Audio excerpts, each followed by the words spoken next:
अ, कथामृत के नए सत्र में सभी का स्वागत है।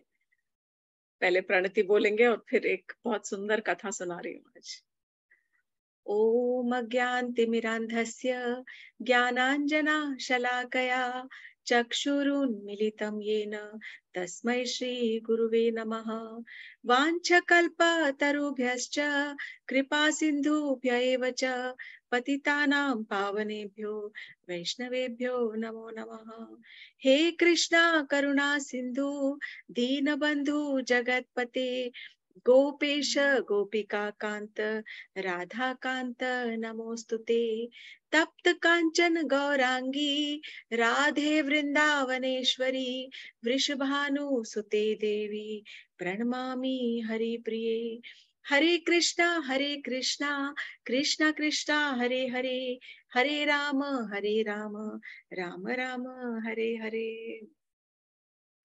तो ये जो गर्ग संहिता है, ये इनकी जितनी कहानियां हैं, ये नारद मुनि एक राजा से कह रहे हैं जो कि मिथिला के राजा हैं, जिनका नाम है बहुलाश्व।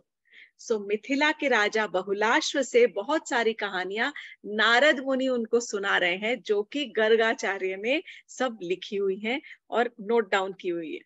एक्चुअली नोट डाउन तो क्या, ये श्रुतियों से ही आता है, कहाई हुई कहानियां। तो ऐसा है कि एक बार की बात है, बहुत पुराने समय में, माने कि हम गोइंग बैक टू सत्ययुग। सत्ययुग में एक असुर हुआ करता था जिसका नाम था हयग्रीव। हयग्रीव का एक्चुअल अर्थ ही ये है कि जिसका घोड़े का मुख हो और मानव शरीर हो। तो ये जो असुर था, इसका घोड़े का मुख था और ये मानव शरीर में एक बहुत ही क्रूर असुर था, हयग्रीव के नाम से। बहुत कड़ी तपस्या करी इसने और इसने ब्रह्मा जी से वरदान प्राप्त कर लिया था कि मैं किसी के हाथों नहीं मरूंगा, केवल उसी के हाथों मेरी मृत्यु होगी जो मेरा हूबहू मेरे जैसा होगा। उसे लगता था कि मेरे जैसा तो कोई है ही नहीं इस दुनिया में, तो मुझे कौन मार सकेगा। तो हर एक की इंटेलिजेंस अलग लेवल पर चलती है। अपने आप को सब समझते हैं कि अरे मैं 30 मार खान हूँ, इतना स्मार्ट हूँ कि ऐसा वरदान मांगूंगा कि ब्रह्मा जी वरदान दे जाएंगे और फिर मुझे कोई मार नहीं सकेगा और मैं अमर हो जाऊंगा। पर ऐसा होता नहीं, क्योंकि कृष्ण भगवान और भगवान जो है पुरुषोत्तम, वो सब जानते हैं और सब में लूप होल निकालना उनको आता है। नरसिंह देव की कहानी भी तो ऐसी थी ना, हिरण्यकशिपु को जब मारा, उसने भी ऐसे ही वरदान मांगे थे कि मैं दिन में न मरूं, न रात में मरूं, न सुबह मरूं, न शाम मरूं, न अंदर मरूं, न बाहर, न जानवर, न मानव, न देवता के हाथों। तो भगवान ने स्पेशल एक रूप लिया था नरसिंह भगवान का और हिरण्यकश्यप का वध किया था। तो हयग्रीव ने ऐसा जब वरदान मांगा तो उसे लगा कि मेरे जैसा तो कोई हो ही नहीं सकता, कि जो मेरे जैसा होगा होकर और मेरा वध करेगा। और ब्रह्मा जी ने भी वरदान दे दिया, he is famous for doing all of this. तब कृष्ण भगवान ने, यानी कि एक्चुअली भगवान ने ऐसा रूप धरा था, हयग्रीव का ही रूप लेकर एक उनका अवतार हुआ है।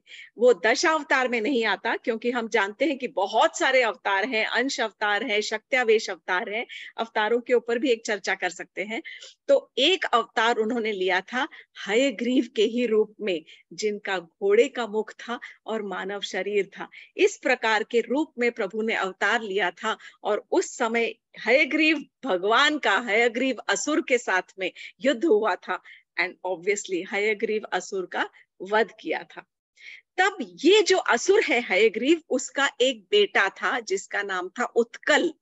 उत्कल असुर, क्योंकि असुर प्रजाति का था। असुर एक्चुअली जाति तो ठीक है, पर जाति से ज्यादा हमारी सोच जब असुरी हो जाती है, तो फिर वो ब्राह्मण हो या वैश्य हो या या देवता हो या कोई भी हो, तब हम असुर ही वृत्ति के कहलाने लग जाते हैं। तो हमारी सोच इज मच मोर इम्पोर्टेंट। जिस प्रकार के हम कार्य करते हैं, उससे ही हम अपने आप को ब्राह्मण या वैश्य भी बना सकते हैं, है ना। तो उत्कल जो असुर था, वो बहुत ही ज्यादा क्रूर था। एक दिन, और अहंकारी था, उद्दंड था, बहुत गर्व था उसके अंदर। एक दिन वो घूमते घूमते एक जंगल में पहुंचा, जहां पर एक झोपड़ी में एक जाजली मुनि का आश्रम था। उनकी झोपड़ी थी। अब ये जो जाजली मुनि थे, ये ऐसी जगह पर रहते थे जहाँ पे गंगा जी का तट था और गंगा जी समुद्र के अंदर मिलती थी। एग्जैक्ट जगह का नाम नहीं बताया, बट समवेयर मस्ट बी जहां पर गंगा जी समुद्र के अंदर मिलती है, उस किनारे तीर पर जाजली मुनि ने अपना पत्तियों से यानी झोपड़ी बना रखी थी, घास फूस की झोपड़ी बनाकर, और वहां रहते थे। जाजली मुनि की जो खास बात है वो ये है कि जाजली मुनि बहुत ज्यादा करुण हृदय थे और बहुत ज्यादा पशु प्रेमी थे। उनको अपने जो पर्यावरण में वहां पर जितने जीव जंतु रहते थे उनसे बहुत बहुत ज्यादा प्रेम था। वो किसी का भी कोई भी हानि होते हुए नहीं देख सकते थे।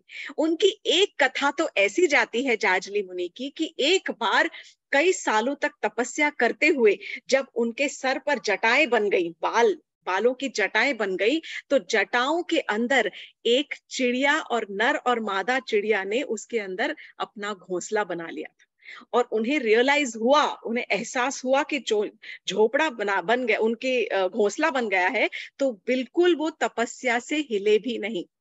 वो कई वर्षों तक उसी प्रकार वहीं पर तपस्या करते रहे और उनके शीश पर, उनकी जटाओं के अंदर जो घोंसला बना हुआ था, रोज दिन भर वो चिड़िया उड़ के जाते थे।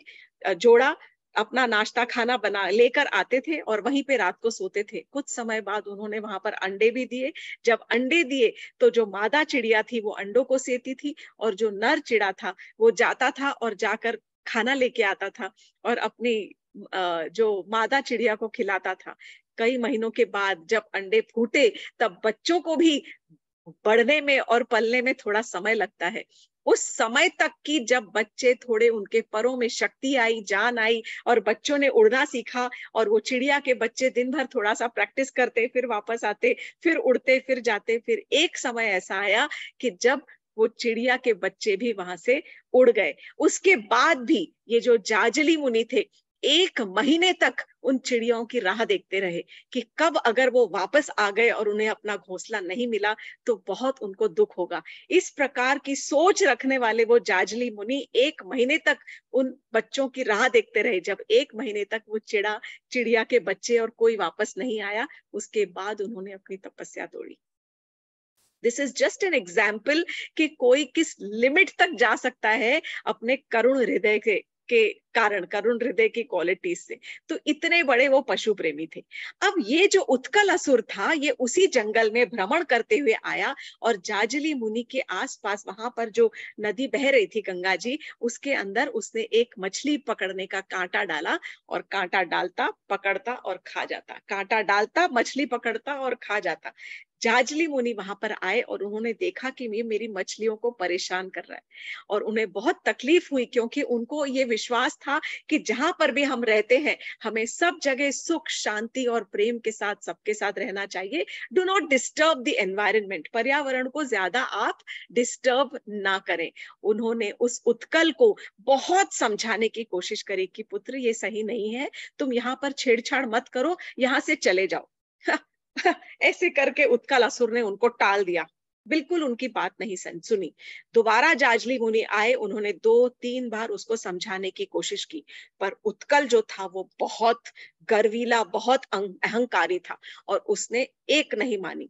तब जाजली मुनि को आया क्रोध, और ऐसे क्रोध में उन्होंने क्या किया, उत्कल असुर को दे डाला श्राप।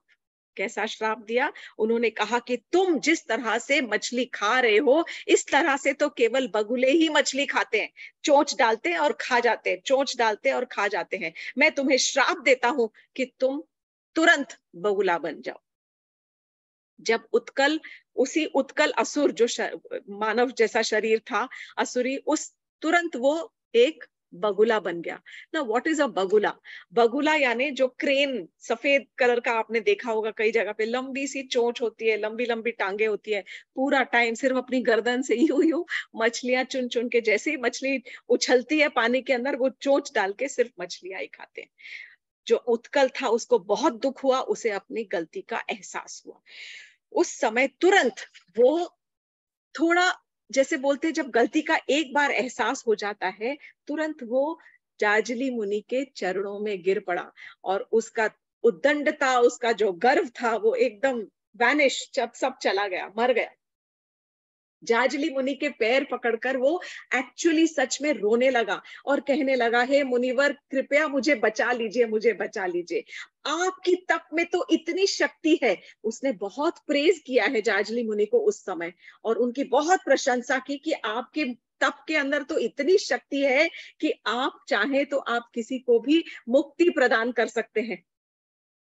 आपके जैसे जो संत होते हैं वो मित्र को और शत्रु को सबको सम दृष्टि से देखते हैं, एक भाव से देखते हैं, सम भाव से देखते हैं, किसी में भी फर्क नहीं करते। तो भले मैं आपका शत्रु हूं, मैंने आपका बुरा किया हो, पर आप अपनी कृपा दृष्टि मुझ पर प्लीज करके प्लीज डालिए और आप मेरा उद्धार करिए। और ये कहते हुए वो बोल रहे हैं कि आप जैसे जो संत हैं वो तो आप अपनी तप शक्ति से ब्रह्मलोक तक पहुंच जाते हैं, वो तो इंद्र भी बन सकते हैं। तो आपके शक्ति में तो सब कुछ संभव है, आप मेरा कल्याण करें और आप मुझे मुक्ति दिलवाएं।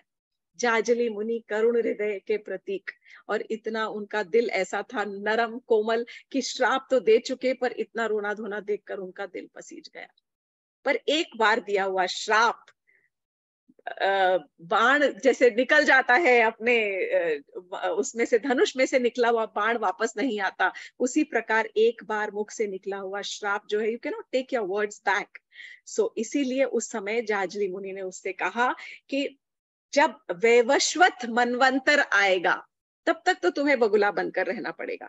जब वैवस्वत मनवंतर आएगा उसमें द्वापर युग के अंत में 28वें युग के साइकिल में कृष्ण भगवान का अवतार होगा।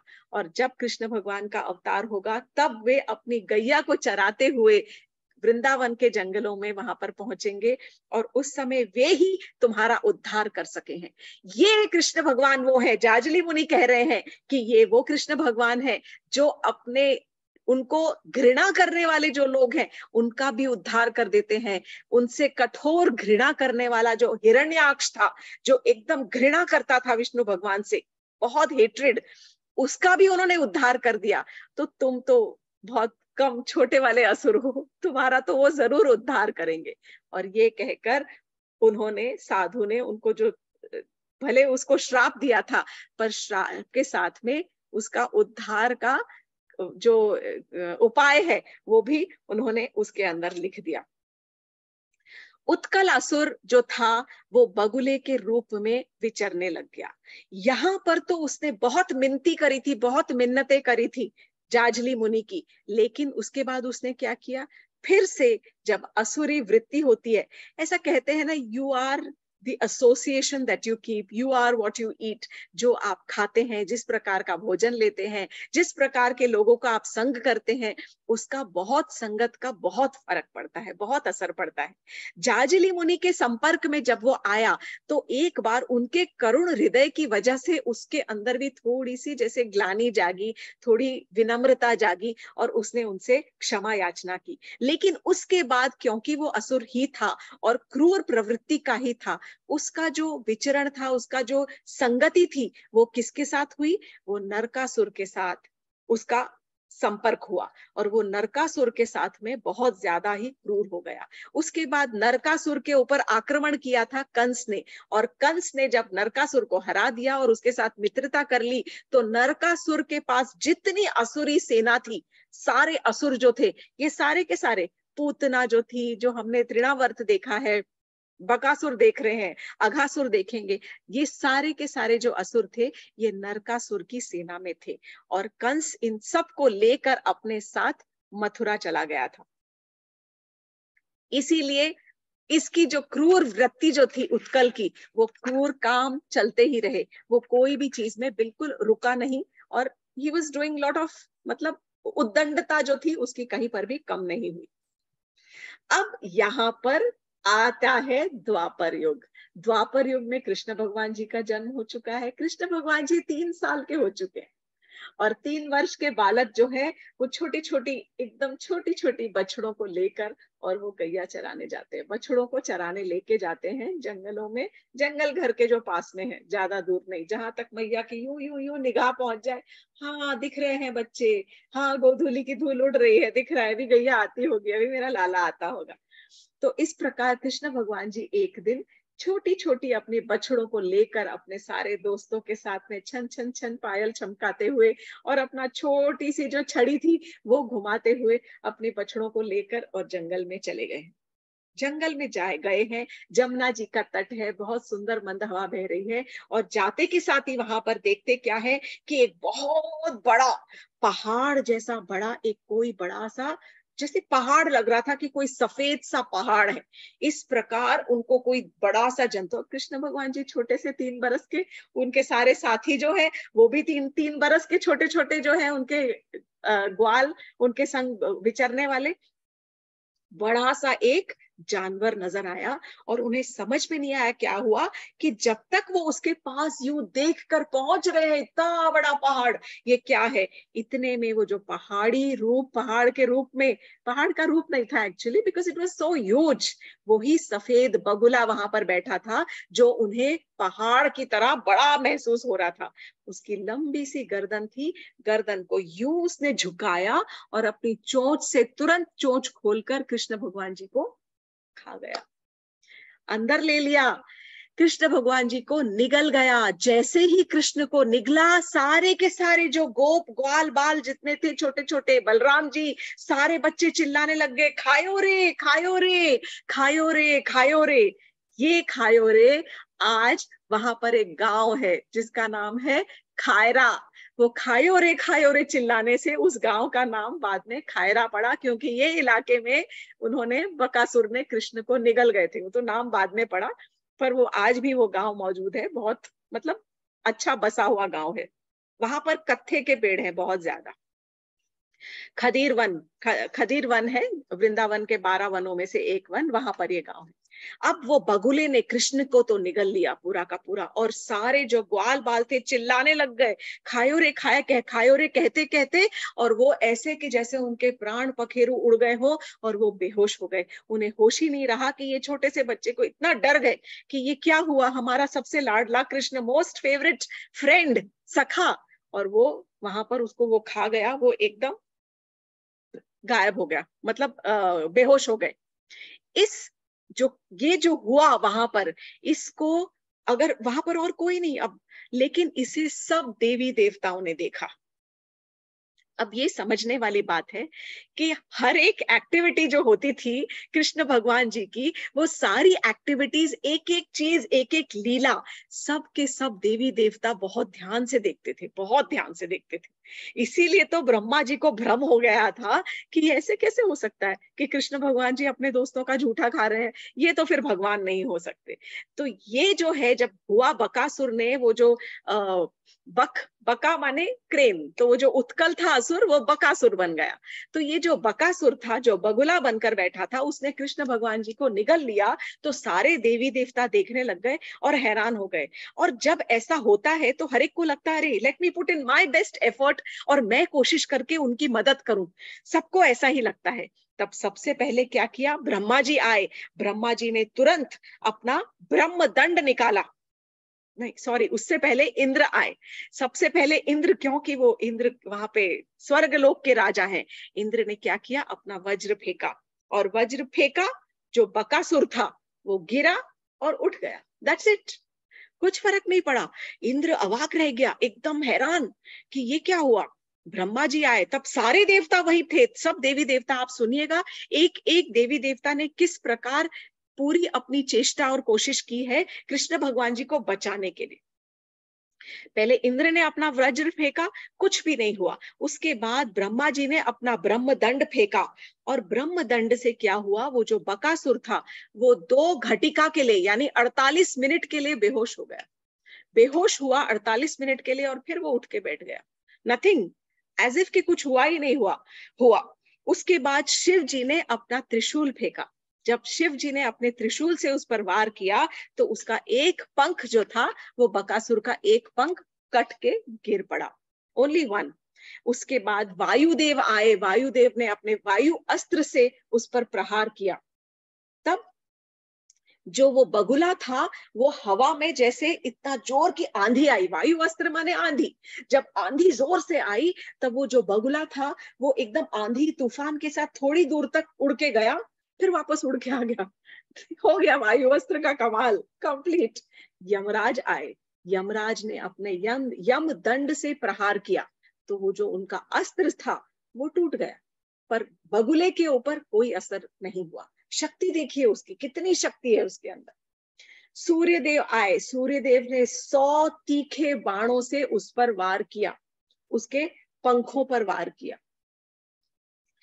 उसके बाद कुबेर ने अपने तलवार से उसका जो दूसरा पंख था वो काट दिया। तो दो पंख, एक पंख शिवजी ने अपने त्रिशूल से काटा, दूसरा पंख कुबेर ने अपने तलवार से बगुले का दूसरा पंख काट दिया। अब वो उड़ने में तो असमर्थ है, अब वो उड़ नहीं सकता। उसके बाद सोमदेव आए, सोमदेव यानी चंद्रमा। सोमदेव ने क्या किया, उनका जो अस्त्र है वो निहारिका अस्त्र के नाम से जाना जाता है। And what is so special, वो बर्फ का अस्त्र है, बर्फीला। उन्होंने वो बर्फ का अस्त्र जो था उसके ऊपर फेंका, तो जो बकासुर था वो बेहोश हो गया, लेकिन तुरंत उठ गया। It was just very momentary, थोड़ी ही देर में वो उठ के खड़ा हो गया। अग्निदेव ने अग्नि का प्रहार किया, उससे सारे के सारे जो पंख थे, जो भी बचे हुए पंख थे, वो जल गए। पहले तो उनके विंग्स कट गए थे, अब ये जो जो छोटे छोटे पंख होते हैं बगुले के शरीर पर, वो सारे जल गए अग्निदेव से। वरुण देव ने उसको रस्सियों से बांधकर और घसीटने की कोशिश की, परंतु बकासुर को कुछ नहीं हुआ। भद्रकाली जो देवी है वो आई, और माता भद्रकाली ने अपनी गदा से बकासुर के ऊपर प्रहार किया। तब उसको चोट पहुंची, उसकी गर्दन में थोड़ी चोट लगी, वहां पर एक आध हड्डी टूटी, लेकिन फिर से वो अपने पैरों पे खड़ा हो गया। तब जब पैरों पे खड़ा हुआ, तब कार्तिकेय आए। Now Kartikeya is the commander of देवताज army, जो देवताओं की जो आर्मी है उसके वो कमांडर जनरल है।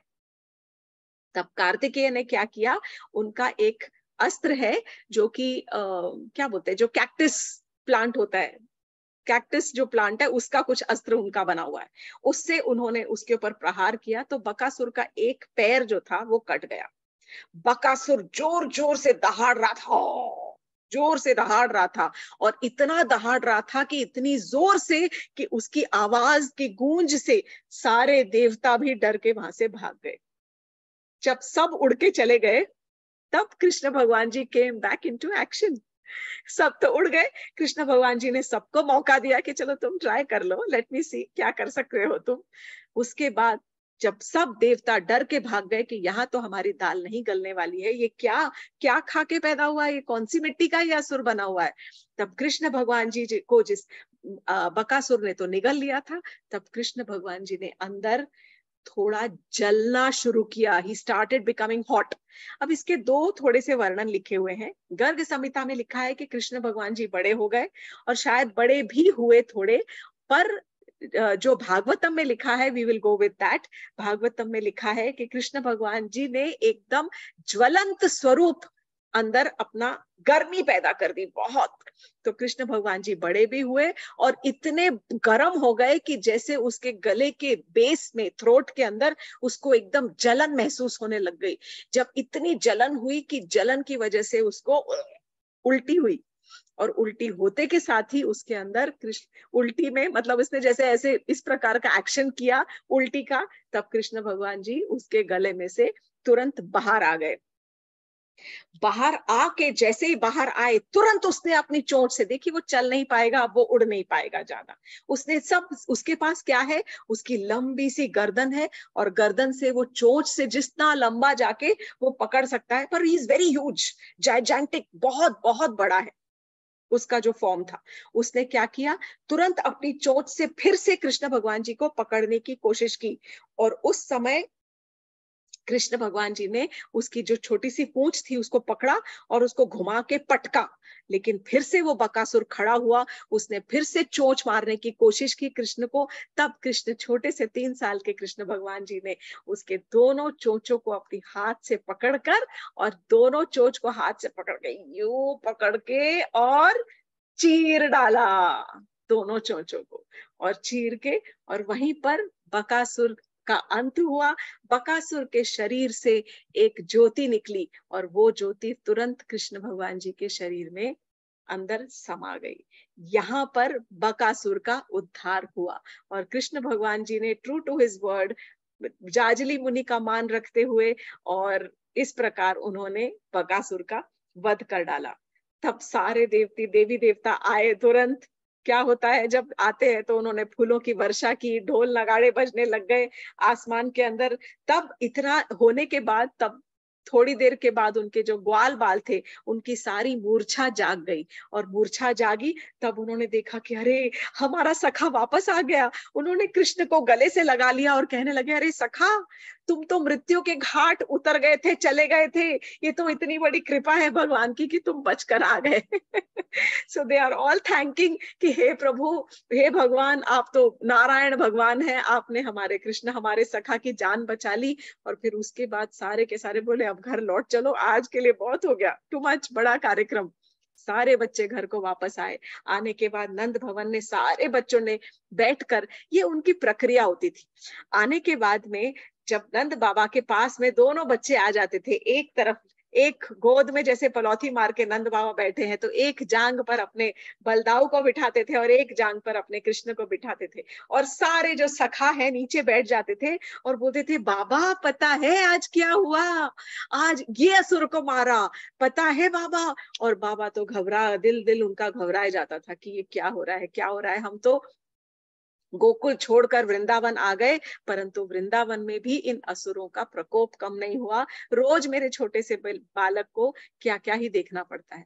हालांकि उनको गर्ग मुनि ने सब बताया था, पर फिर भी सारा जो ऐश्वर्य का भाव था वो सब मन से, जो उसकी स्मृति है वो चली जाती है, क्योंकि कृष्ण यही चाहते थे कि यदि उनके माँ बाप के मन में वो ऐश्वर्य की जो प्रतिमा है, ऐश्वर्य भाव का सारा ज्ञान हमेशा के लिए रहा, तो वो फिर उस प्रकार से उनके प्रति वात्सल्य भाव नहीं दे पाएंगे। इस प्रकार सारे शॉक्ड और वंडर में सब सोचते रहे। जैसा कि मैंने कहा कि ये जो खदीर वन था, ये उपनंद बाबा को बिलोंग करता था। खायोरे आज भी उस जगह का नाम है खायरा। अब ये जब कथा पढ़ी, तब उस समय मेरे मन में कुछ विचार आ रहे थे जो मैं शेयर करूंगी, और उसका मुझे सोल्यूशन भी पढ़ते पढ़ते मिल गया। तो शायद किसी और के भी, कि कृष्ण भगवान जी 3 साल के हैं और 3 साल की अवस्था में वो अंदर जा रहे हैं। ठीक है, भगवान है, वो सब है, पर कैसे उनको भेज दिया छोटी छोटी गैयाओं को चरने के लिए, और उन्होंने मार दिया। और फिर 5 साल के हुए तो गोपाष्टमी के दिन उनको डंडा दे दिया और बड़ी बड़ी गाय चराने के लिए भेज दिया। तो ऐसा है कि हमारे जो मृत्यु लोक में धरती के ऊपर नॉर्मली 5 साल की अवस्था तक उसे कहते हैं कौमार अवस्था। कौमार, जो कुमार एज है, दैट इज 5 साल। 0 to 5 years इज कौमार अवस्था। 5 साल से 10 साल की जो अवस्था है नॉर्मली, वो पौगंड कहलाती है अवस्था। 10 साल से 15 साल तक की अवस्था है वो कैशोर्य अवस्था, यानी किशोर किशोरी किशोर अवस्था कहलाती है। और 15 साल के ऊपर की अवस्था जो है वो कहलाती है यूथ, यौवन, युवक की अवस्था 15 साल के ऊपर। कृष्ण भगवान जी के लिए ये लागू नहीं था। कृष्ण भगवान जी अपनी उम्र से थोड़ा आगे चल रहे थे। He was a tall baby. पहले ही जब पैदा हुए थे तो ही बड़े थे, और उनके लिए जो नियम थे उस समय के वो टोटली डिफरेंट थे। वो नियम ये रहे, कृष्ण भगवान जी ने अपनी कौमार अवस्था जो है वो 3 बरस और 3 साल और 4 महीने की उम्र तक कंप्लीट कर ली थी। मतलब जो नॉर्मली 5 साल का बच्चा यहाँ का, वो उस समय कृष्ण भगवान जी 3 साल और 4 महीने में, 3.25 साल की उम्र में वो कौमार अवस्था से निकलकर वो पौगंड अवस्था में पहुंच चुके थे। पौगंड अवस्था नॉर्मली फ्रॉम 5 to 10 years, और कृष्ण भगवान जी के लिए जो थी वो आ गई पौगंड 3 साल 4 महीने से लेकर 6 साल 8 महीने तक पौगंड खत्म। जब वो 6 साल 8 महीने के हुए तब तक उनकी पौगंड अवस्था खत्म हो चुकी थी, जो कि नॉर्मली 10 साल पे खत्म होती। इसके आगे किशोर अवस्था है। जो किशोर का अवस्था है वो किशोर अवस्था नॉर्मली 10 से 15 है, लेकिन कृष्ण भगवान जी की शुरू हुई 6 साल 8 महीने से लेकर और 10 साल तक, 10वें वर्ष तक, वो जब नंदीशर में थे तब तक उनकी ये अवस्था किशोर अवस्था थी। उसके बाद 10वें बरस के 7वें महीने से उनकी, जब वो मथुरा चले गए, 10वें वर्ष के 7वें महीने में वो मथुरा का उनका आगमन, वहां से चले गए, मथुरा चले गए थे, गमन हो गया था। तब वहां से उनकी जो यौवन है वो शुरू हुआ, और उसके बाद तो कृष्ण नित्य यौवनी है। सो दिस एक्सप्लेन्स कि ऑल्दो मतलब थोड़ा सा जो अपने को हमें लगता है वो he was moving much ahead of his times, and anyway वो तो पूर्ण पुरुषोत्तम भगवान थे, सब कुछ कर सकते थे। ये लीलाएं तो केवल हमें कुछ शिक्षा देने के लिए, हमें उनसे प्रेम बढ़ाने के लिए, और बाकी तो धर्म संस्थापनाएं तो चलता रहता है side by side, but more than that it is only कि वो अपने भक्तों को रस प्रदान कर सके। हर एक प्रकार का जितने नव रस हैं, सारे के सारे रस आपको कृष्ण कथा में सुनने को मिलेंगे।